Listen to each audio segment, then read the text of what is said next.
Acting Chief Medical Officer Dr. Sean Charles says Grenada is keeping an eye on the recent surge in COVID-19 cases in China and some other international countries while making preparations. He said they are also keeping abreast of assessments that are being carried out at the international level. Last week, Dr. Charles participated in a high-level virtual meeting with officials from the World Health Organization to discuss the recent surge and other COVID-19 related matters.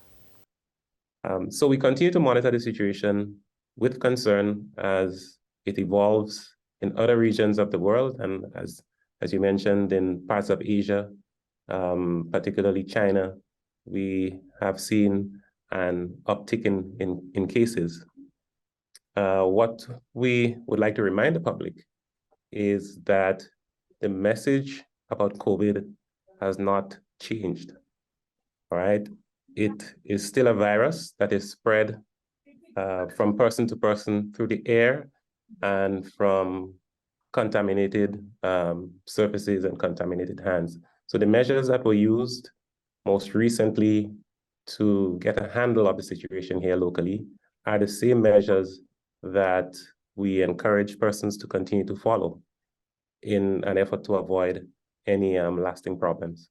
The chief medical officer expressed deep concern, however, about fake reports that have been shared via social media purporting that a new strain of the coronavirus, Omicron, which is 5 times more contagious than the Delta variant, is present in Grenada. Dr. Charles strongly warns against sharing false information that can harm the perception of Grenada's current status and create unnecessary fear among the population. The Ministry of Health recommends and reminds the public to only trust news from credible sources such as the Ministry of Health, Wellness and Religious Affairs via the Government Information Service, the Caribbean Public Health Agency CARPHA, and the Pan American Health Organization.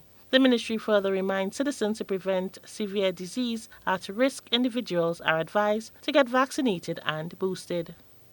COVID is going to be an ongoing concern for some time to come. What we have observed is that over time, you have the emergence of different variants of the virus. And these variants they acquire the ability to be transmitted much more easily, I should say. And they can go on to infect many individuals. No, at this time, we have not contemplated instituting any new measures that, as it relates to cross-border travel and COVID-19. So at present, no.